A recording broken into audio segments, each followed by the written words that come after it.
La furia de Milei explotó. En un encuentro con presidentes, el líder argentino no se mordió la lengua y les dijo de todo en la cara. ¿Qué lo llevó a este estallido? ¿Qué consecuencias tendrá este enfrentamiento? En este video, te contamos todo lo que pasó. A los presentes, y especialmente gracias a CIPAC, que siempre ha tenido una consideración especial conmigo. Gracias, Matt. Gracias, Mercy.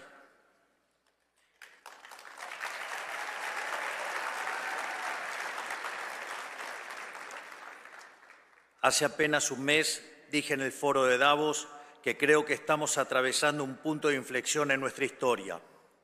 La historia transcurre en fases o etapas, momentos en donde el espíritu y la idea se materializa en una persona o en un grupo de personas, a veces cercana, a veces con kilómetros de distancia entre ellos, pero con un hilo conductor invisible que, si se pudiera observar, presumo sería muy similar a las imágenes que observamos de redes neuronales del cerebro humano.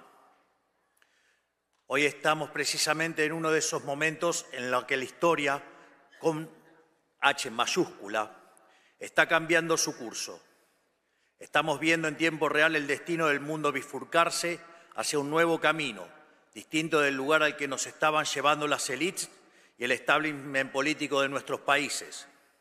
De la misma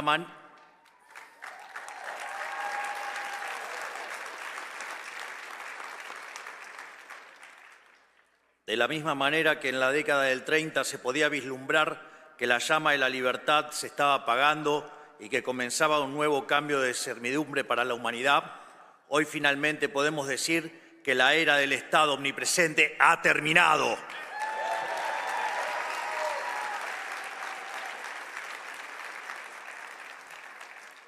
Hoy somos testigos de un momento en el que la larga marcha del Estado sobre el individuo está llegando a su fin. Me refiero, por supuesto, al colapso del modelo colectivista y el amanecer de una nueva era de libertad. Nos hemos preparado para este momento y creo que genuinamente que estamos dando una batalla crucial para el futuro de la humanidad.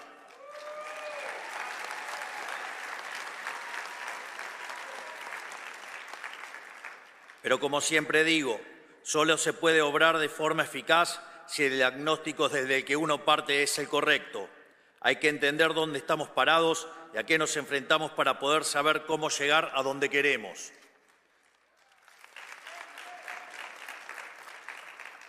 A lo largo de todo el mundo, las sociedades occidentales se enfrentan a un mismo problema y a un mismo enemigo: una clase política que extrae cada vez más recursos de los ciudadanos a través de impuestos, con el fin de implementar un modelo de expansión estatal ilimitada.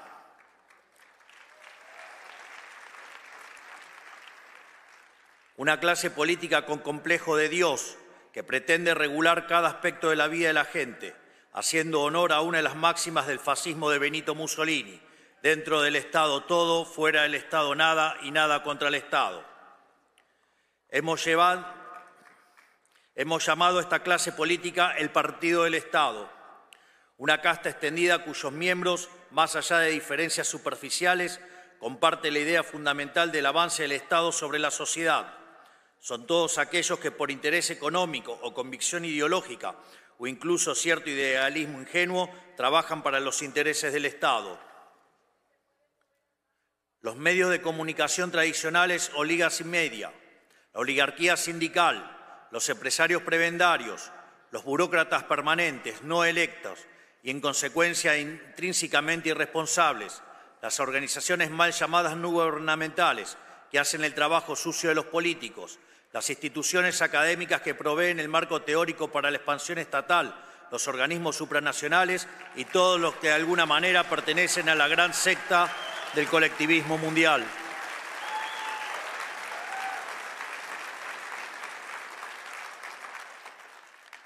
Y, por supuesto, esto incluye a los partidos políticos tradicionales, que, sin importar su color, coinciden en la tesis fundamental que más Estado siempre es mejor.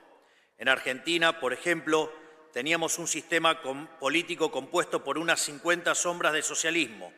En Estados Unidos existía la ilusión de bipartidismo de un partido demócrata que marcaba la agenda y un partido republicano incapaz de enfrentarlo hasta la llegada del presidente Donald Trump.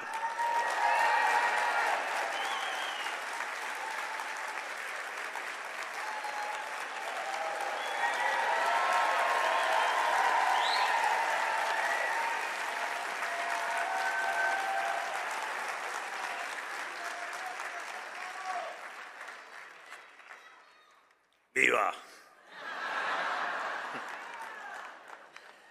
Curiosamente, el mío lo van a tener que esperar hasta el final.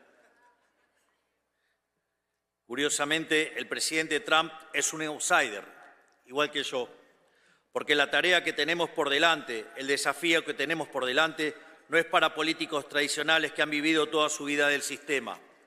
Es para gente que no le debe nada a nadie, que no está comprometida por los vicios del sistema y que sabe que es más importante el cambio que el poder por el poder mismo.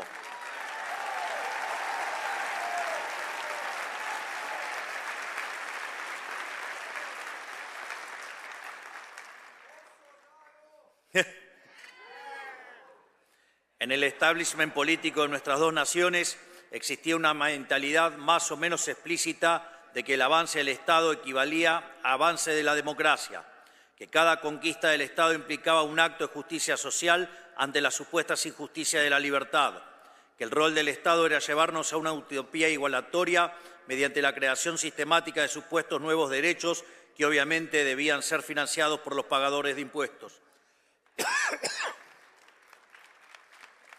Es justamente en el centro de este esquema que se encuentran los políticos, los principales beneficiarios de este modelo de expansión ilimitada del Estado, esos que hacen de vivir de otros por la fuerza un estilo de vida, depositarios de poderes y privilegios que serán la envidia de cualquier monarca de la historia.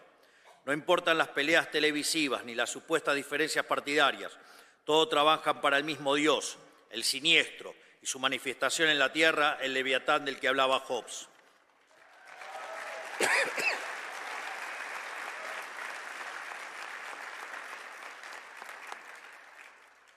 Por eso, salvando algunas particularidades propias de cada nación, todos los que estamos aquí tenemos una misma misión: quitar el poder al partido del Estado y devolvérselo a la sociedad.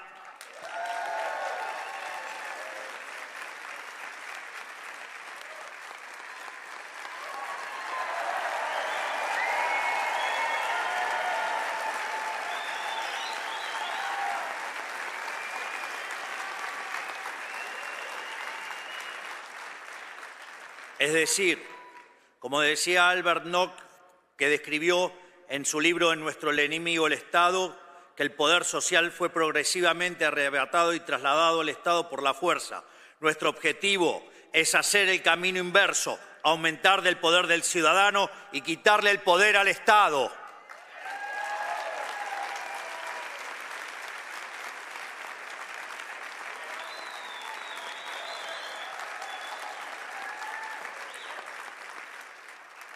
Por su... ¡Afuera!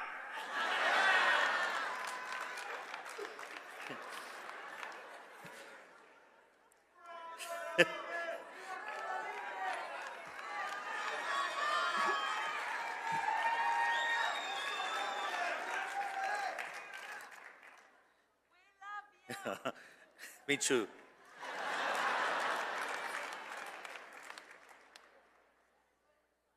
Sorry. She's my girlfriend.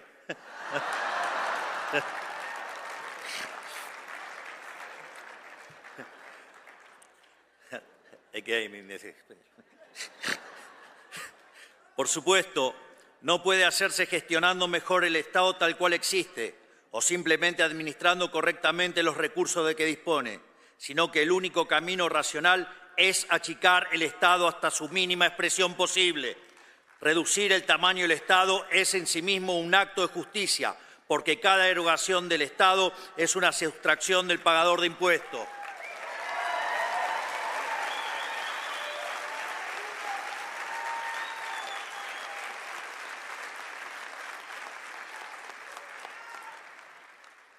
Desde nuestro punto de vista, el único Estado aceptable es el Estado más chico posible para devolverle al ciudadano lo que es suyo.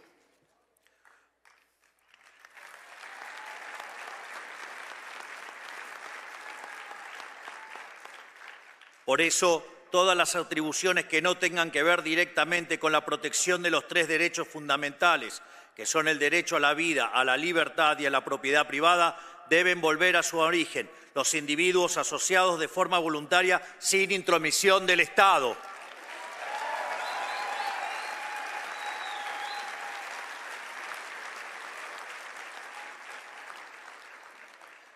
Esto debe ser así porque, a diferencia de la economía, el poder es un juego de suma cero.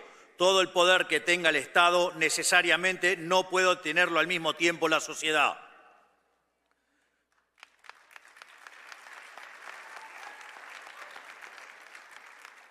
Por eso no creemos en soluciones parciales o compromisos de centro. Sabemos que hacer las cosas a medias es una invitación al regreso del Estado, que como un cáncer metastásico solo sabe expandirse y debe ser obligado activamente a retroceder. No sirve intentar alcanzar un justo medio. Todo lo que exceda su función esencial debe ser definitivamente quitado de su órbita o más temprano que tarde volverá a usurpar lo que no le pertenece.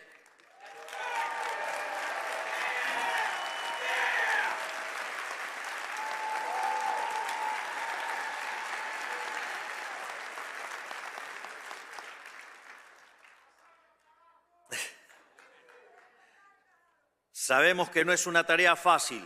El Estado moderno tiene herramientas de sobras que han crecido en sofisticación con el paso del tiempo.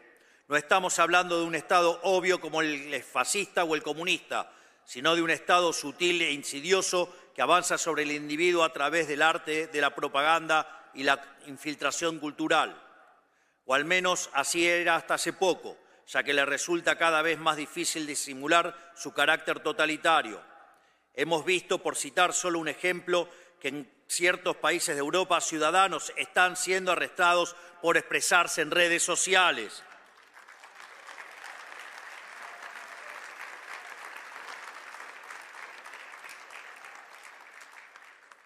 Pero en términos más generales, hablo de la financiación de la academia, incentivando la elaboración de estudios que justifiquen la implementación de políticas públicas intervencionistas y de la compra encubierta de medios de comunicación mediante la pauta pública. Hablo de las múltiples ONGs que viven de nuestros impuestos, de los subsidios a la cultura para producir propaganda. Y aquí en Estados Unidos, por supuesto, el escándalo de USAID, que destinaba millones de dólares de los pagadores de impuestos a financiar desde revistas y canales de televisión, a fraudes electorales como en Brasil, o gobiernos con aspiraciones discriminatorias como el de Sudáfrica.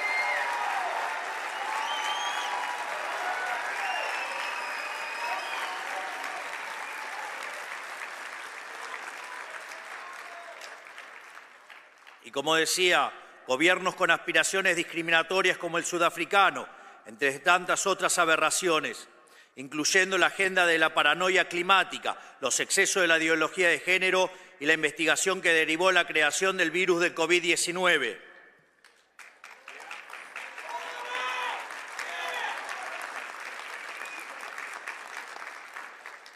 Sin embargo, lo único que realmente logra este mecanismo de bajada de línea globalista es transferir riqueza de la clase baja de un país rico a la clase alta de un país pobre. En pocas palabras, hablo de una red global de influencia y formación de opinión pagada con los impuestos de los ciudadanos, un aparato de propaganda sin precedentes en la historia humana, quizás el escándalo político más grande que hayamos visto. Y luego esos mismos hipócritas acusan a Elon Musk de interferir en las elecciones de otros países. Claramente su descaro es tan grande como sus aspiraciones totalitarias.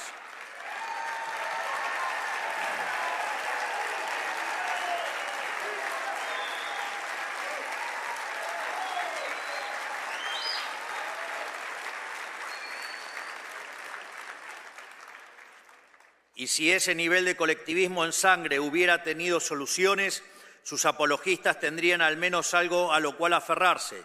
Pero ni eso. Esa fue históricamente la excusa de los estatistas del pasado, que la prosperidad llegaría mediante la administración racional de recursos por parte del Estado, recursos que el sector privado era incapaz de aprovechar. Pregunta, ¿y acaso quién maneja el sector público? ¿No son humanos? Sin embargo, hemos sido testigos de que a mayor expansión estatal, peor es la calidad de vida de la gente. No por nada Hayek dedicó su último libro a explicar este fenómeno, al cual llamó la fatal arrogancia.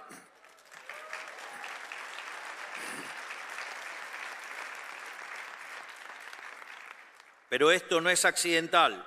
Más allá de su evidente incompetencia, la clase política no se dedica a solucionar problemas. Al fin y al cabo, un problema solucionado es un área de la que el Estado debe retirarse. Al contrario, la clase política se dedica a perpetuar los problemas y así vivir de ellos para siempre. Por eso viven creando problemas nuevos, instalándolos desde sus aparatos de propaganda para luego ofrecer a sí mismos como solución. ¿Y en qué consiste esa solución? En la implementación de regulaciones que causan todavía más problemas a ser solucionados por más regulaciones.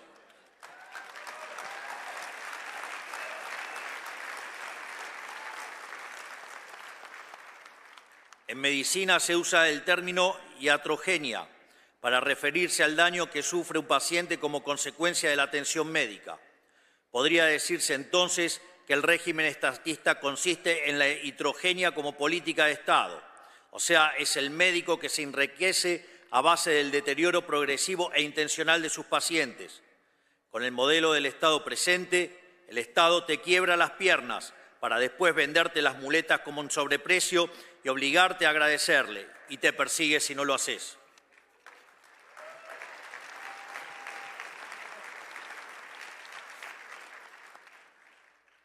Como contrapunto, dicen algunos testimonios que en la medicina tradicional china el médico familiar cobraba honorarios de forma constante por mantener a la familia sana. O sea, según la leyenda, cuando un miembro enfermaba, el médico dejaba de percibir los honorarios, viéndose incentivado a resolver la enfermedad de una forma eficiente y rápida. Imagínense tan solo pudiera funcionar así el Estado. Cuánta miseria nos hubiéramos ahorrado.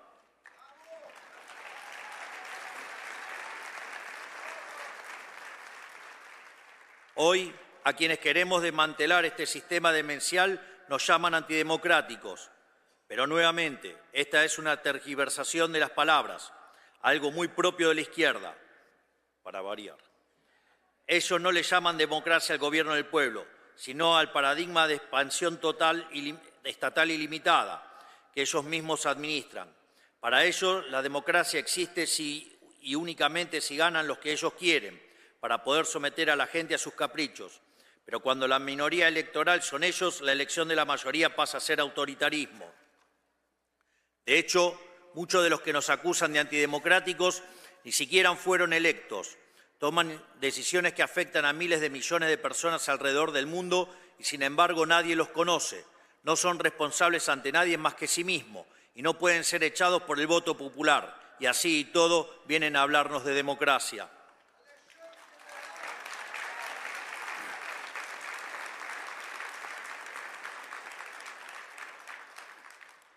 En fin, dicen que Trump y yo somos un peligro para la democracia, pero en realidad están diciendo que somos un peligro para ellos.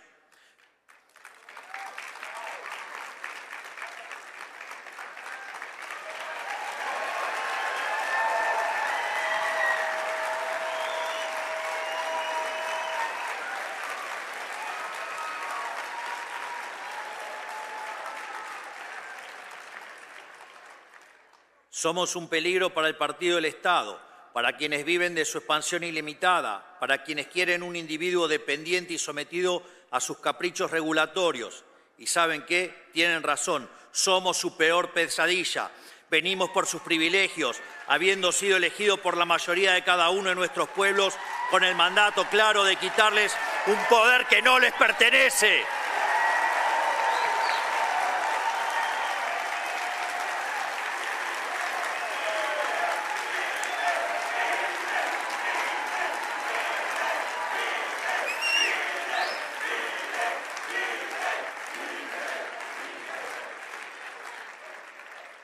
Hoy nuestros países, Argentina y Estados Unidos, necesitan pasar por una segunda independencia. La primera nos liberó del poder de las monarquías europeas. La segunda nos liberará de la tiranía del partido del Estado.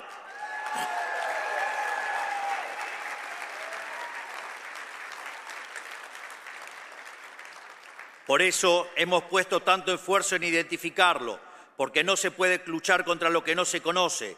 Y tener un enemigo bien definido es un aspecto fundamental de nuestra batalla cultural.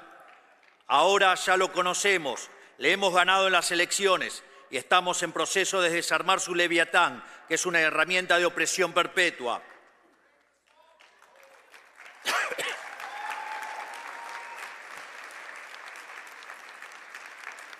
No tenemos ninguna fórmula secreta, solo conocer la historia humana y saber qué es lo que ha funcionado y qué no. Por eso, con humildad, quiero reflexionar un poco sobre cómo venimos llevando adelante esta batalla. Nosotros trabajamos con firmeza y de frente, sin dar lugar a compromisos. Defendemos un conjunto de valores que no estamos dispuestos a negociar, así como ellos no han estado dispuestos a negociar a la hora de quitarnos nuestra libertad. Lo que ellos impusieron sin nuestro consentimiento está siendo eliminado sin el consentimiento de ellos.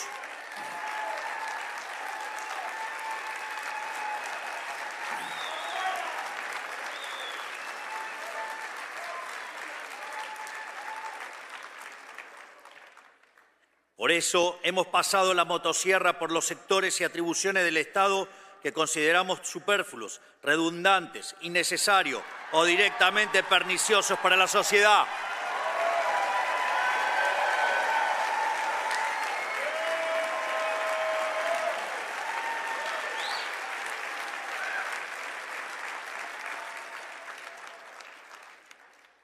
Y más aún, este año emprenderemos la fase 2 de este proceso, que hemos bautizado como la motosierra profunda, para continuar achicando el Estado, devolviéndole a la gente la riqueza que jamás debió habérsele sido arrebatada.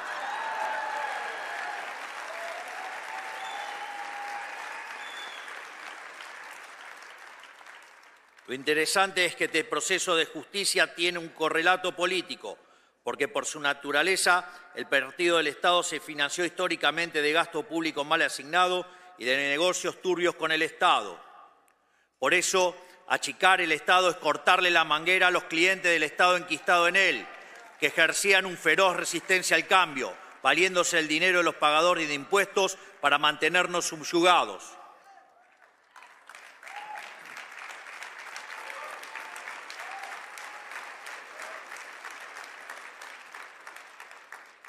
Nuestro método es similar al de nuestro querido amigo Elon Musk: revisar oficina por oficina, conservar lo que sirve y funciona y descartar el resto. Por eso le obsequié una motosierra. Con nosotros nadie que no pueda justificar el costo de su salario en impuestos está a salvo.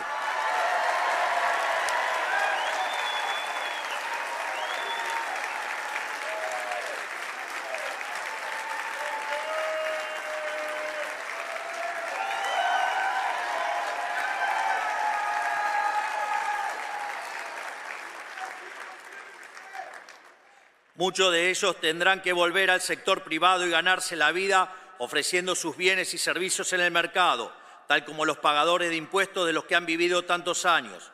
Mi más sentido pésame a los políticos que creyeron que este momento nunca llegaría y no están preparados, porque se van a llevar un baldazo de agua fría.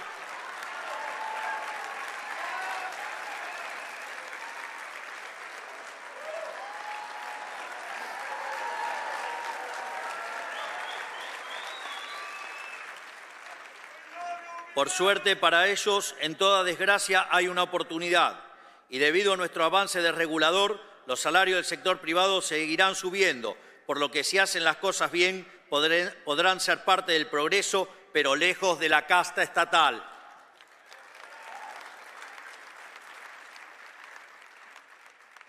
Como ya he dicho, esto no es una tarea sencilla. Aquí en Estados Unidos, burócratas rebeldes han intentado sabotear el trabajo del Departamento de Eficiencia Gubernamental y están recurriendo a mecanismos burocráticos y legales para intentar bloquear cualquier reforma, lo cual también sucede en nuestro país y es algo con lo que debemos luchar día a día. Pero nada de eso nos ha tomado por sorpresa. Somos conscientes de que van a hacer lo posible por detener este cambio, sin importar el daño resultante. Si tienen que destruir el mundo para conservar sus privilegios, lo van a hacer. Y nosotros vamos a seguir luchando.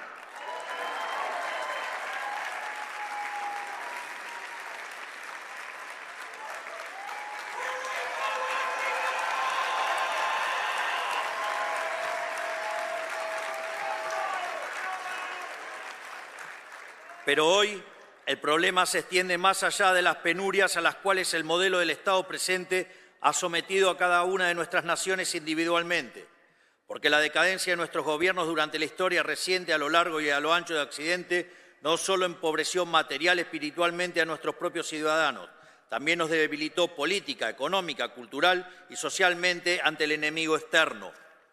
Nos volvió moralmente débiles y nos hizo vulnerables ante las peores expresiones de la barbarie, los peores enemigos de la libertad. Y a ellos no se les puede dar un centímetro, porque cuando huelen sangre avanzan envalentonados y sin piedad. Esto quedó demostrado durante los cobardes ataques perpetuados el 7 de octubre de 2023 en Israel, que costaron más de 1.000 inocentes y la captura de 251 personas.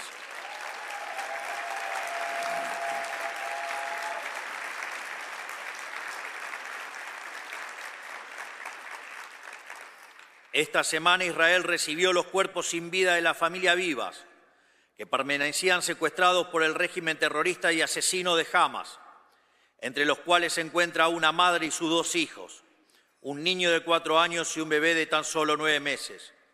Es tan inescrupuloso y sanguinario este régimen que, en el último gesto canallesco, no tuvieron mejor idea que exhibir burdamente sus ataúdes ante el vitoreo de una multitud sin el más mínimo respeto.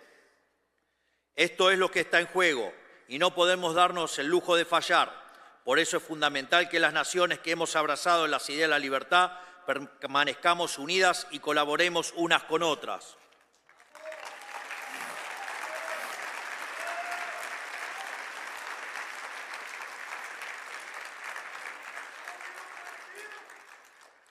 Debemos formar una alianza de naciones libres, porque como ya he dicho en otra ocasión, el mal organizado solo puede ser vencido por el bien organizado. Solo mediante esta internacional de derecha podremos ponerle un fin a la casta política a la que nos enfrentamos, que está hundiendo a Occidente en la más oscura profundidad, y recuperar el ímpetu para proteger a las fuerzas despóticas que nos quieren subyugados.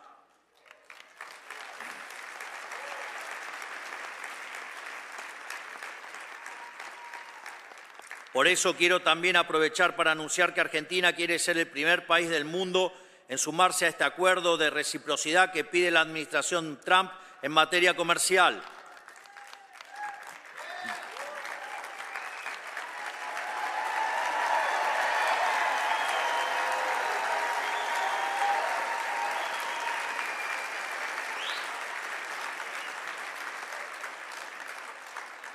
De hecho, si no estuviéramos restringidos por el Mercosur, la Argentina ya estaría trabajando en un acuerdo de libre comercio con los Estados Unidos que sea mutuamente beneficioso y que no cargue injustamente sobre las espaldas de los productores argentinos, pero tampoco sobre los de los americanos.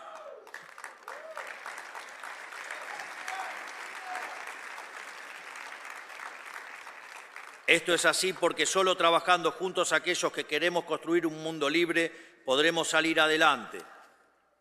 Solo así podremos salir de la pesadilla del Estado omnipresente y así poder seguir haciendo lo que sabemos hacer como Occidente, poner a prueba los límites de lo posible, confiando en la creatividad de la sociedad y no en la discrecionalidad estéril de los burócratas.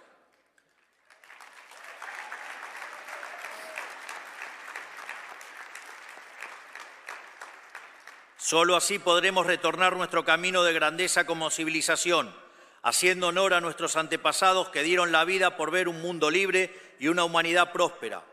Solo así, finalmente, podremos reencontrarnos con nosotros mismos y volver a crear en aquello que nos hizo grande como civilización. Que Dios bendiga a la República Argentina, que Dios bendiga a los Estados Unidos y que las fuerzas del cielo nos acompañen. ¡Viva la libertad, carajo!